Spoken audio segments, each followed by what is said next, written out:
Abenduan hainbat dendetako erakusleioetan egon ziren Ignacio Zulogaren kuadroen kopien zozketa egin zen atzo Eibarko udaletxeko batzararetoan.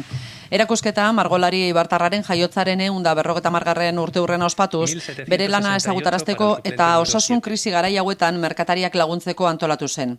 Hiritarrek oso harrera ona eskaini zioten ekimenari, eta udalak erosleen artean Zulogaren lanaren 28 kopiak zozketatzea erabaki zuen eta elikagaien bankuarekin hitzarmen bat sinatu zuen ere kuadroak erakunde honi usteko eta dirua batzeko kanpaina garatzeko.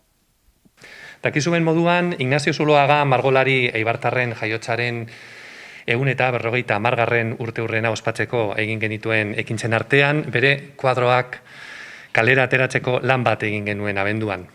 Egoibarra batzordeak burututako lanari esker eta Eibarko arropa dendekin elkarlanean 27 margolanen kopiak jarri genituen beste horrenbeste erakusleioetan. Zuloagaren lana ezagutarazi eta era berean pandemiaren ondorioz asko sufritutako sektoreari bultzada bat emateko helburuarekin.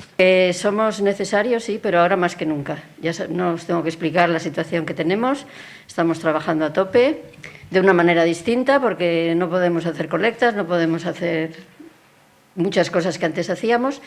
Pero bueno, nos hemos encontrado con una ciudadanía súper solidaria que está respondiendo a tope y de momento estamos muy contentos porque estamos pudiendo atender a todas las necesidades que están creciendo mucho, pero que estamos siendo capaces de eso. Zozketa egiteko 28 zenbaki atera ziren botontzi batetik eta kuadro bakoitzari aurretik emandako zenbakiari esleitu zitzaion atera zen zenbaki bakoitza. 28 zenbaki gehiago atera ziren ere eta horrela, irabezlaren bat agertuko ez balitz, ordezko batek jasoko luke kuadroa. Saritutako pertsonek jakinarazpena jasoko dute, eta apirilaren 30. aurrera kuadroak jaso ahal izango dituzte. Kuadroak Egoibarrako bulegoetan, udaletxeko 2. solairuan, jaso beharko dira goizeko 9:00 eguerdiko ordu batera.